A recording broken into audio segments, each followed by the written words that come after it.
जम्मू कश्मीर में सरकार का गठन हो चुका है। पूर्व मुख्यमंत्री और नेशनल कॉन्फ्रेंस के नेता उमर अब्दुल्ला ने कल शपथ ली और शपथ ग्रहण के समय ही सुरेंद्र चौधरी, जो नेशनल कॉन्फ्रेंस के एमएलए हैं नौशेरा से, जहां से भारतीय जनता पार्टी के प्रदेश अध्यक्ष हारे, उन्हें उप मुख्यमंत्री बनाया गया है। और उसके साथ में ही मंत्रिमंडल में जम्मू संभाग से ही जावेद राणा हैं, जो गुजर बकरवाल कबीला से ताल्लुक रखते हैं, और जम्मू संभाग से ही ब्राह्मण समुदाय से ताल्लुक रखने वाले और स्वर्गीय मदन लाल शर्मा के सुपुत्र सतीश शर्मा भी कैबिनेट का हिस्सा हैं। घाटी से जावेद डार, सकीना इत्तू और उमर अब्दुल्ला। अभी 3 और पोजीशंस हैं जिनको भरना है उमर अब्दुल्ला ने आने वाले कल में। लेकिन कल जिस तरीके से चीफ सेक्रेटरी और director general police Omar Abdullah से मिलने के लिए गए, उसके बाद जो उन्होंने मीटिंग ली और उस मीटिंग में कहा यहां जम्मू कश्मीर के कितने हैं और जम्मू कश्मीर के बाहर के कितने हैं, और उसके फौरन बाद एक ऑर्डर इशू हुआ जिसमें 2 ऑफिसर्स को, जो दोनों जेकेएस ऑफिसर्स हैं, उनको उमर अब्दुल्ला ने अपने साथ ले लिया। संकेत साफ दे रहा है कि उमर अब्दुल्ला अपने एजेंडे पर, काम पर लग गए हैं। लेकिन क्या मंत्रिमंडल में जम्मू संभाग के साथ इंसाफ हुआ है? और भारतीय जनता पार्टी की इस सरकार के बनने के बाद अब जिम्मेदारियां क्या होंगी? मेरे साथ इस पर बात करने के लिए भारतीय जनता पार्टी के एमएलए जम्मू नॉर्थ और पूर्व मंत्री श्यामलाल शर्मा। श्याम जी, मुझे सबसे पहले बताइएगा कि सरकार कल बन गई और ये एक इंप्रेशन देने के लिए कि जम्मू संभाग भी हमारे लिए उतना ही इंपॉर्टेंट है जितना घाटी है, 3 मंत्रियों को अपने मंत्रिमंडल में जगह दी है, जिसमें सुरेंद्र चौधरी उप मुख्यमंत्री हैं, सतीश शर्मा मंत्री हैं कैबिनेट, और उसके अलावा जावेद राणा है। इस मंत्रिमंडल को लेकर आपका भारतीय जनता पार्टी के एक नेता के तौर पर क्या मानना? सबसे पहले तो मैं ये जो नई सरकार जहां बड़े एक लंबे अरसे के बाद 370 और 35 से जाने के बाद, और जहां जो हमारी स्टेट लेजिस्लेचर थी, वो मुझे लगता है 5.5 साल जो है वो मिसिंग रही। तो मैं जो नई सरकार बनी है, जिसकी सरबराही जनाब उमर अब्दुल्ला साहब कर रहे हैं, मैं उनको और उनके जो कैबिनेट कलीग हैं अपनी तरफ से मुबारकबाद देता हूं।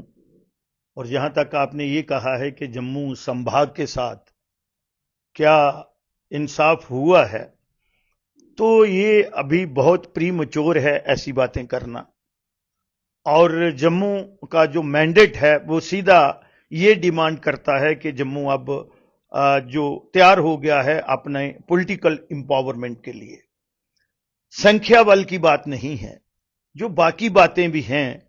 और जब डिलीवरी सिस्टम स्टार्ट होगा, इस गवर्नमेंट की फंक्शनिंग स्टार्ट होगी, फिर हम देखेंगे कि जम्मू के साथ इंसाफ और जो उनका हक है वो उनको मिल रहा है या नहीं। ये कैबिनेट की वर्थ देने से डिप्टी चीफ मिनिस्टर, पहले भी ये प्रथा जो है 2002 में स्टार्ट हुई थी, उस समय भी यहां पे डिप्टी चीफ मिनिस्टर जम्मू के थे। उसके बाद भी अगर आपने देखा होगा तो लगातार आज तक जो है वो एक कंटिन्यू प्रोसेस रहा है। काम इस पे होता है और आप आंकलन इस पे कर सकते हैं, आप भी आंकलन अच्छी तरीके से करते हैं। सोशल ऑडिटिंग और जनता जो है वो बेस्ट जज होती है जब डिलीवरी सिस्टम होगा, एलोकेशन ऑफ फंड्स होगी, प्रोजेक्ट की बात होगी, रैशनलाइजेशन होगी, चाहे वो एम्प्लॉयमेंट है, बाकी चीजें हैं, तो फिर इस पे हम 6 महीने पहले इनकी फंक्शनिंग देखें और जो प्रॉमिसेस हैं, जो वादे किए हैं उन्होंने अपने मैनिफेस्टो में, जो पब्लिक के हक की बातें की हुई हैं, तो वो देखते हैं कि वो कितनी उसमें कामयाब होते हैं और किस तरह से उसको एग्जीक्यूट करते हैं। हम लोग जो पब्लिक हक की बातें होंगी, हम एक सार्थिक तौर पे जो है, जो अपोजिशन का काम होता है, हम politics for the sake of politics नहीं करेंगे, हम कंस्ट्रक्टिव अपोजिशन करेंगे। और यहां भी जम्मू संभाग के साथ और उन जम्मू संभाग के हक के साथ छेड़छाड़ होगी तो हम उसके लिए जम्मू संभाग के पहरेदार हैं, हमें लोगों ने चुन के भेजा है और यकीन दिलाते हैं कि हक तलफी नहीं होने देंगे। जैसे आपने कहा हक तलफी नहीं होने देंगे, लेकिन अगर आप नेशनल कॉन्फ्रेंस के मैनिफेस्टो की बात करें तो उस मैनिफेस्टो में 12 सिलेंडर देने की बात है, उस मैनिफेस्टो में 200 यूनिट बिजली फ्री देने की बात है, अन्य कई और वादे हैं। आप मंत्री भी रहे हैं और जम्मू कश्मीर के आर्थिक हालात क्या हैं उनसे भी आप वाकिफ हैं।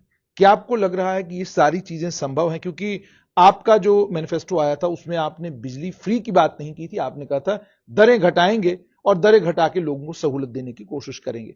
तो क्या आपको लगता है कि ये सारी चीजें सरकार के लिए संभव हैं, जिस तरह का हमारी आर्थिक स्थिति है, और बिना केंद्र सरकार की मदद के क्या ये मुमकिन हो पाएगा? नहीं, पब्लिक के साथ उनकी कमिटमेंट है। उन्होंने अपने चुनावी मंशूर में ये कमिटमेंट की है और उन्होंने ये आंकलन करके किया होगा और हम भी उनकी सपोर्ट करेंगे।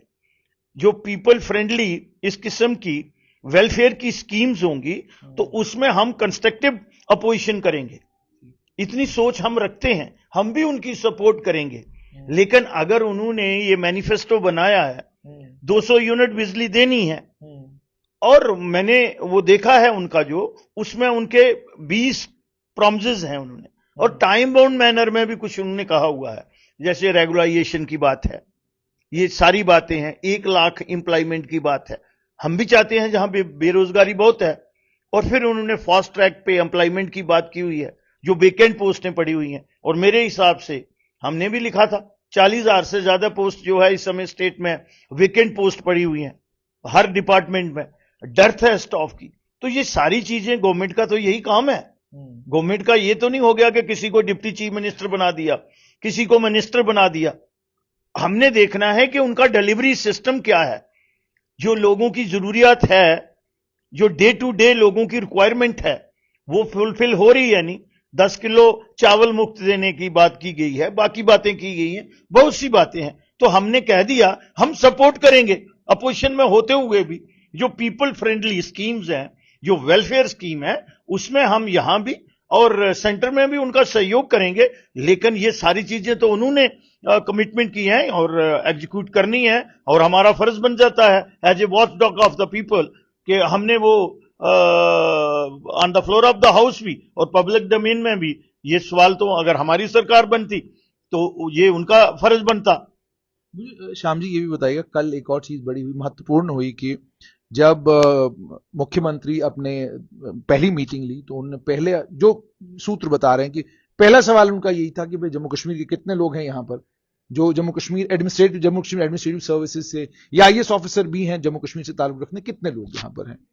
तो उस सवाल जो उन्होंने पूछा है वो इस और साफ तौर पर इशारा करता है कि जो बार बार नेशनल कॉन्फ्रेंस भी कहती रही है, क्षेत्रीय दल भी कहते रहे हैं, और आप लोगों ने भी कई बार इस बात को हाईलाइट किया कि लोकल ऑफिसर्स कहीं नजर नहीं आ रहे हैं।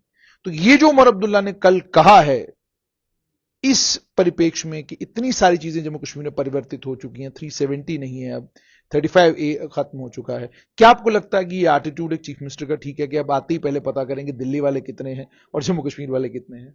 मुझे इसके बारे में जानकारी नहीं है, लेकिन एक बात अगर ऐसी है तो मुझे लगता है कि जो हमारे भी मेरिट और सूटेबिलिटी देखी जाती है, जो सीनियरिटी में यहां भी ऑफिसर फॉल करते हैं, हम लोग कोई इनकॉम्पिटेंट और एफिशिएंट नहीं है। We are the more competent than the other peoples. तो वो तो हमारी भी है कि अगर कोई जम्मू का, चाहे वो जम्मू का है, कश्मीर का है, कहीं का भी है, अगर वो एलिजिबल क्राइटेरिया फुलफिल करता है तो उसको साइडलाइन करके रखा हुआ है, और जो नहीं करता है, और यहां कुछ बातें ऐसी हुई हैं और वो सामने नजर भी आती हैं। एक सेट पैरामीटर्स में जो भी एडमिनिस्ट्रेटर हो, टॉप ऑफ द हायरार्की हो, उसकी अप्रोच वो रहनी चाहिए। और यहां एक सेट रेशियो भी होती है, वो तमाम स्टेट्स में होती है। टॉप ऑफ द हायरार्की जो होता है चीफ सेक्रेटरी, वो भी स्टेट कार्डर के लोग बने हैं। और ये बात कहीं ना कहीं हमारी जो एफिशिएंसी है उस पर प्रश्न चिन्ह आती है कि नहीं, बाहर वाले ज्यादा एफिशिएंट हैं और हम इनएफिशिएंट है। ये तो मेरे जैसा आदमी भी जो है वो कभी भी ऐसी बात नहीं मानता है। वो हमारे मुझे नहीं लगता वो पॉलिटिकल अप्रोच होगी जहां किसी ने की, जहां भारतीय जनता पार्टी ने की। यहां top of the hierarchy DGP होंगे, गवर्नर साहब होंगे, लेफ्टिनेंट गवर्नर साहब, और चीफ सेक्रेटरी होगा। तो ये कहीं ना कहीं ये लॉबी सिस्टम होती है। आईएएस की अपनी होती है, जेकेएस अब बोलते हैं, पहले केएस बोलते थे, ऐसे ही जेकेपीएस। तो ये लॉबी सिस्टम है कि स्टेट कार्डर वाले जो हैं जे कम एफिशिएंट हैं, और जो बाहर वाले हैं they are more competent and they are very efficient people. लेकिन हमने देखा हुआ है कि हमारे स्टेट के ऑफिसर जो हैं उनकी भी कॉम्पिटेंसी नहीं है। ये बात तो मैं भी हर जगह पे करता हूं और मैंने देखा हुआ है। मैं भी इस सिस्टम में रहा हूं, 6 साल कैबिनेट मिनिस्टर भी रहा हूं। मुझे पता है कि कुछ लोग तो यूपीएससी जो है वो दूसरी भाषा में करके आते हैं। तो ये बातें तो मैं आपको पता पहले भी करता था और आज भी करूंगा।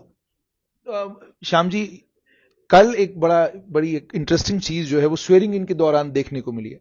हैरानगी ये बात है कि मीडिया में कहीं किसी ने इस पर कोई चर्चा नहीं की। तारिक हमीद करा, जम्मू कश्मीर प्रदेश कांग्रेस कमेटी के अध्यक्ष, स्वेरिंग इन के समय जब जावेद डार आप शपथ ले रहे थे, वो खड़े थे, वो बैठे नहीं थे, वो दरवाजे के पास खड़े थे। इंजीनियर रशीद एमपी बारामुल्ला से, वो भी खड़े थे।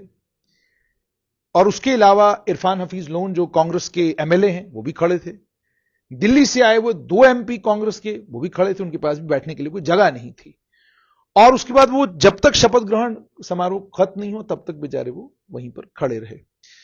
तो उसके बाद ये भी समाचार आया कि कांग्रेस नेशनल कॉन्फ्रेंस को बाहर से समर्थन दे रही है। और उसके बाद कुछ गलियारों में अफवाहें हैं। अक्सर आप जानते हैं जम्मू कश्मीर में अफवाहें बड़ी उड़ती हैं।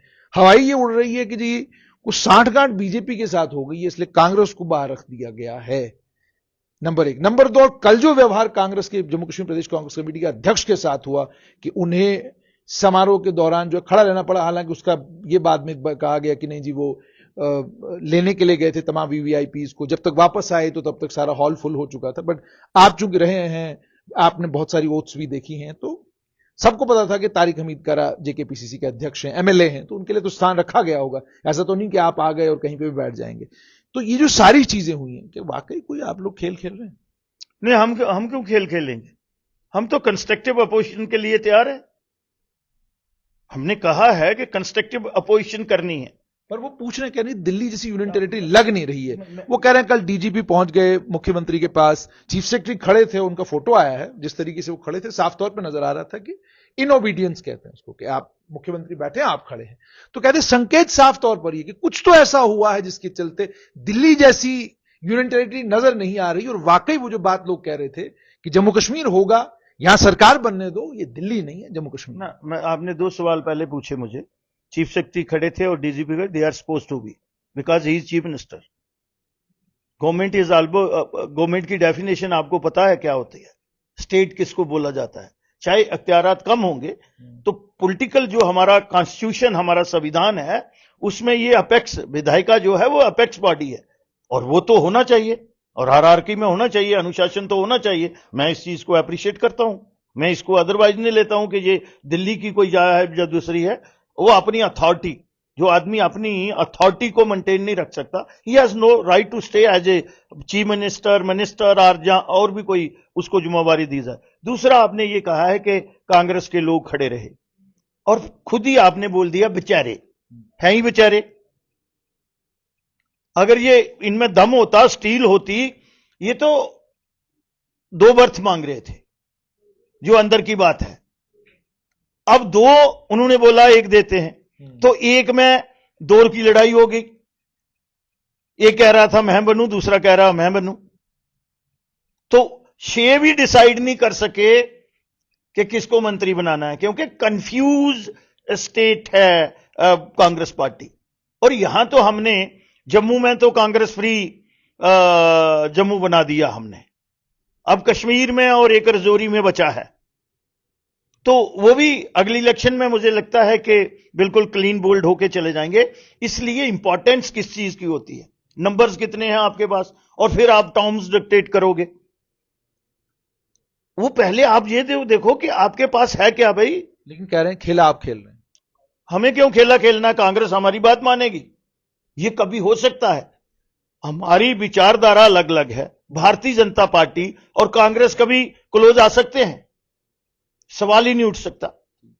तो फिर हमने खेला क्यों खेलना है? नहीं, कांग्रेस के आप क्लोज तो नहीं जा सकते, लेकिन बाकी जो क्षेत्रीय दल हैं उनके तो आप पीडीपी के साथ आपने सरकार बनाई है, नेशनल कॉन्फ्रेंस के साथ आप सत्ता में रहे हैं, और नेशनल कॉन्फ्रेंस के जो इस समय के मुख्यमंत्री हैं आपके एक्सटर्नल अफेयर्स मिनिस्टर रह चुके हैं। बिल्कुल, इंडस्ट्री भी रहे हैं, एक्सटर्नल अफेयर मिनिस्टर भी रहे हैं। कॉर्डियल एटमॉस्फेयर में काम करना है हमने। हमने कोई वो विपक्ष की भूमिका थोड़े निभानी है। हम तो चाहते हैं, हमारी जो प्रायोरिटी है भारतीय जनता पार्टी की, चाहे हम विपक्ष में हैं, यहां पे अमन चैन कैसे बहाल हो और हम प्रॉस्पेरिटी की तरफ कैसे बढ़े। इस रियासत में जो मुश्किलातें हैं, यहां पे जो हालात हैं, सबसे पहले है लॉ एंड ऑर्डर को किस तरह से कोई छेड़छाड़ ना हो। 5 साल लगा के आज नॉर्मलसी की तरफ आए हैं। थोड़ी हमारी इकॉनमी भी जो है उसमें भी बहुत सुधार हुआ है, चाहे टूरिस्ट आ रहे हैं, पिलग्रिम टूरिस्ट हों या दूसरे टूरिस्ट हों। तो इसी के तरीके कुछ लोग बाहर से इन्वेस्टमेंट भी ला रहे हैं।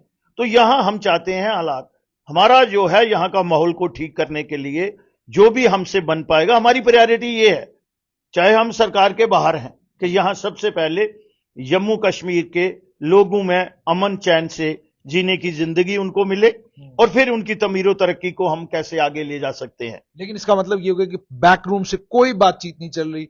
और लोगों ने कहा, काफी सराहा कल कि प्रधानमंत्री नरेंद्र मोदी का जो ट्वीट आया बड़ा प्रैग्मेटिक ट्वीट था। उसके बाद उमर अब्दुल्ला ने उस ट्वीट का जिस तरीके से जवाब दिया, तो और प्रधानमंत्री ने आश्वस्त किया उनको कि जम्मू कश्मीर के साथ मिलकर हम जम्मू कश्मीर को आगे बढ़ाएंगे। आज उसके बाद रक्षा मंत्री का ट्वीट आया राजनाथ सिंह का, उस पर भी उमर अब्दुल्ला ने रीट्वीट करके कहा कि मिलकर आगे बढ़ना है। और जो ट्वीट भी की भाषा भी प्रधानमंत्री की थी, वो साफ तौर पर इस ओर इशारा कर रही थी कि नई दिल्ली जमीन को नेशनल कॉन्फ्रेंस के लिए और उनकी सरकार के लिए जरखेज रखेगी और कोई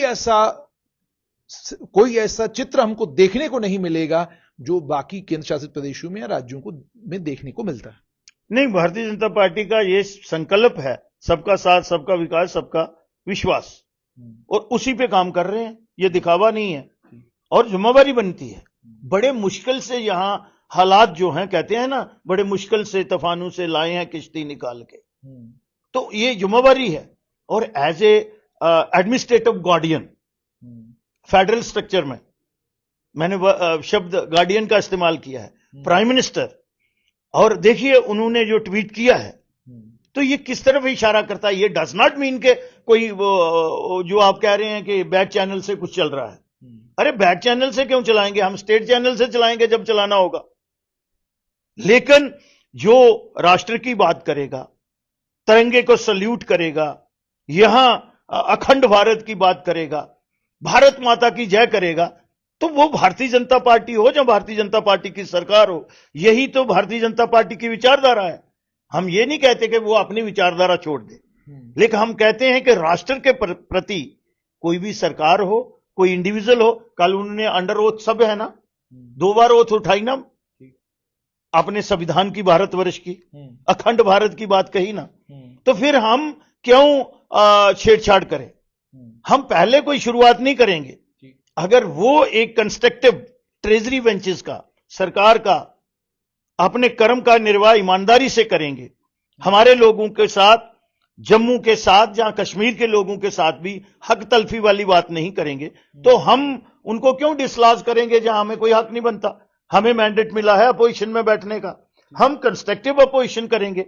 अभी तक उमर अब्दुल्ला ने जो बयान दिए हैं 370 पर, उनसे पूछा गया, उन्होंने कहा भाई ठीक है, हमने कह दिया चुनाव में, लेकिन अब ये भी एक हकीकत है कि घाटी नई दिल्ली में सरकार एक पार्टी की है, जिस पार्टी ने लिया वो देगी नहीं, तो 370 वाला किस्सा खत्म।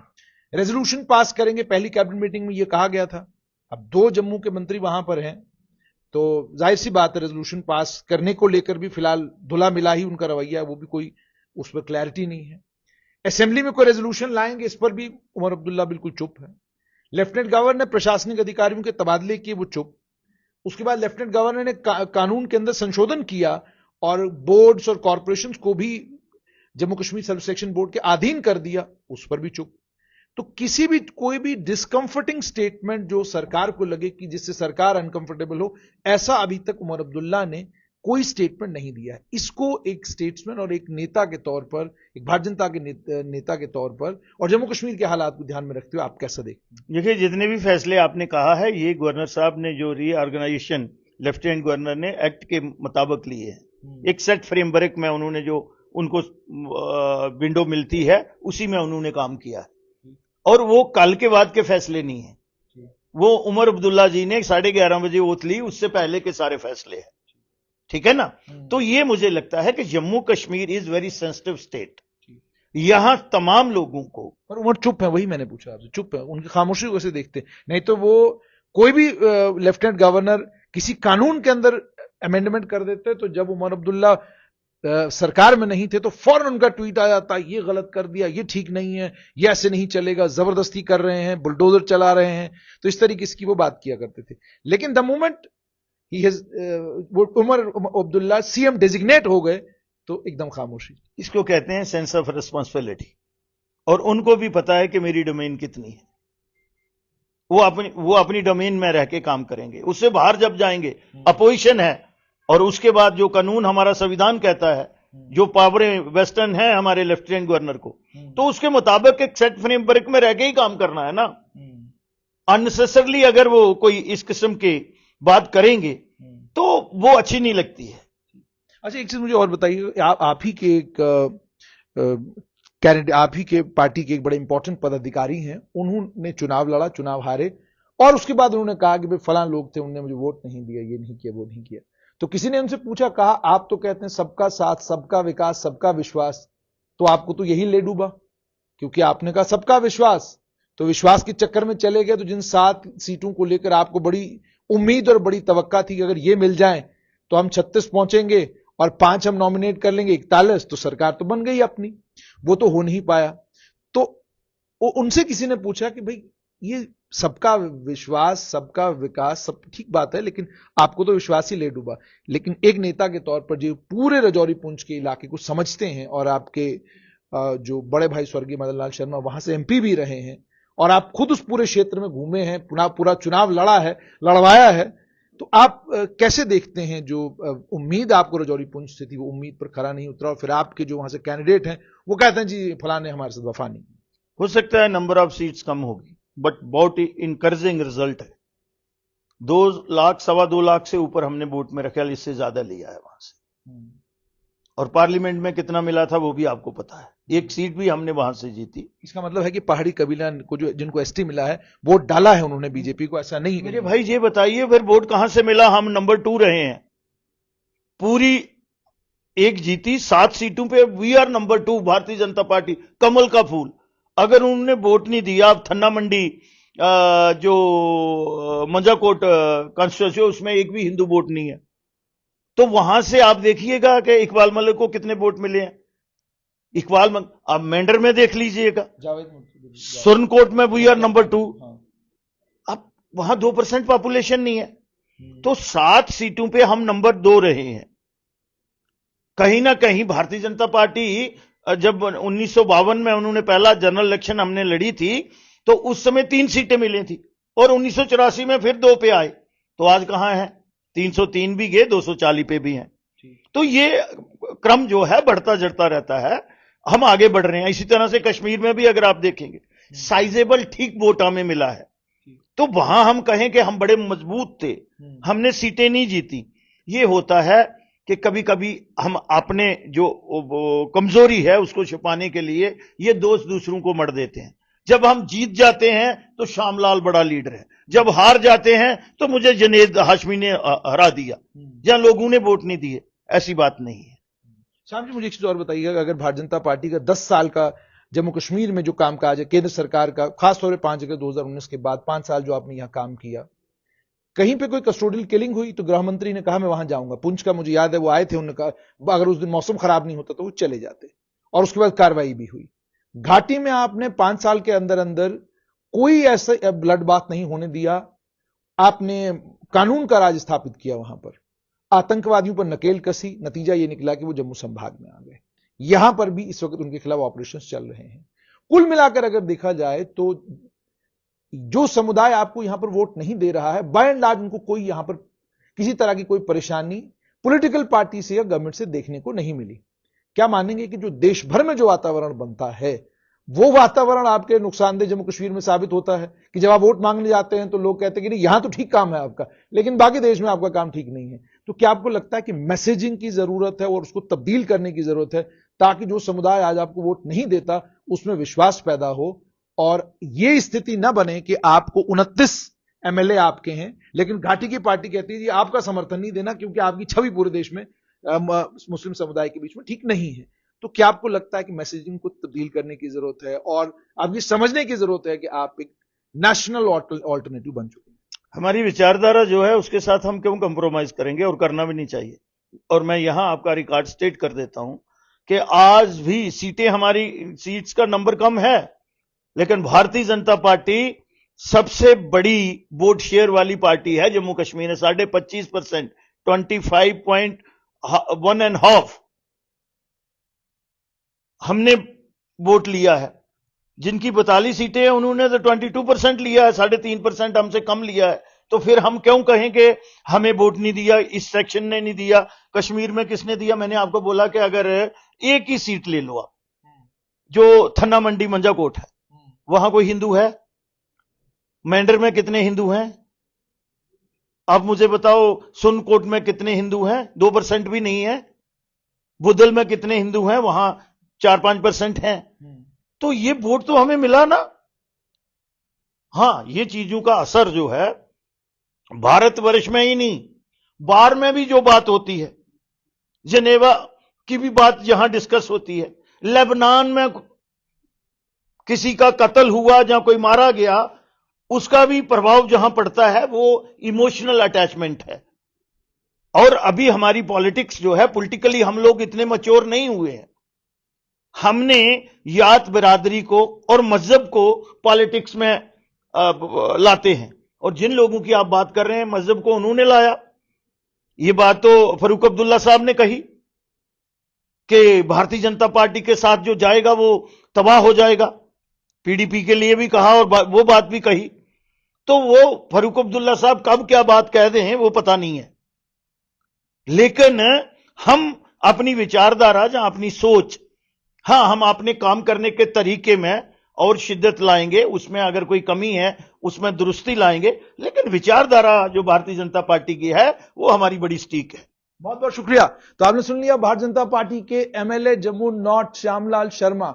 साफ तौर पर इनका यह कहना है कि विचारधारा में कोई परिवर्तन नहीं होगा, लेकिन अगर आप हमारा मत प्रतिशत देखेंगे वो साफ तौर पर यह दर्शाता है कि भारतीय जनता पार्टी को हर समुदाय ने जम्मू कश्मीर में वोट दिया है। किसी भी समुदाय को लेकर यह कहना कि उनका वोट हमको नहीं मिला, यह गलत है। और साथ में इन्होंने सबसे बड़ी बात ये कही, सरकार अभी अभी बनी है, हम देखेंगे कि सरकार जम्मू को लेकर, कश्मीर को लेकर क्या सोचती है, क्या करती है, और जो 20 वादे हैं उन पर कितना खरा उतरती है। खरा उतरेगी तो हम इस सरकार का साथ देंगे, लेकिन अगर खरा नहीं उतरी तो फिर वही होगा जिसके लिए भारतीय जनता पार्टी जम्मू संभाग में लंबे समय से मशहूर रही है। देखना यह होगा कि सरकार आज से अपना कामकाज शुरू करेगी, मंत्रालय बांटते ही एक बात साफ हो जाएगी कि कहानी कहां जाकर ठहरती है।